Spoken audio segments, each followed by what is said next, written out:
Wix, how to hide a section. If you want to hide a section on the Wix website, and maybe you want to hide it on desktop but show it on mobile or vice versa, or hide it on both, it's quite simple to do so. So here, if I open up my Wix website editor right here, there is a certain interface. So this top header, I don't want it to show on the desktop version, but I want it to show on the mobile version, right? So first of all, what we will do is we will simply go to this dev mode option from the top left, and we will turn on developer mode, which is this dev mode. Now, once we've enabled dev mode, you can see it will set up some of the dev mode options, and you will see a couple of options right here. So what we will do is just wait until the dev mode has been enabled first of all. Now, after the dev mode has been enabled, let's say I want to just hide this section. First, I will select that section. Once I select that section, I will just check this option called hidden. Now, otherwise, I will just check this option called collapsed right here.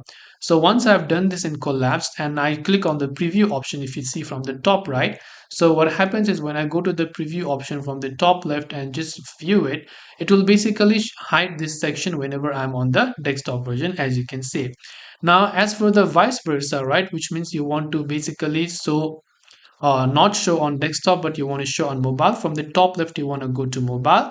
And from mobile, what you have to do is once you go to the mobile editor, you have to uncheck the collapsed option because we have enabled it. So we have collapsed it there, but we want to show in mobile editor, then we can uncheck that. Otherwise, you can just switch to the desktop version. You can select that particular header right there, and you can just select the collapsed option to hide it. So this is just for hiding it and not completely deleting it, because it will always be there. If you want to delete it, there's other ways to do so. If you want now, after that, you can just turn off the developer mode as well. So I hope this video pretty much helped you. If you have got any further questions, feel free to leave them down. Thank you for watching and see you in the next video.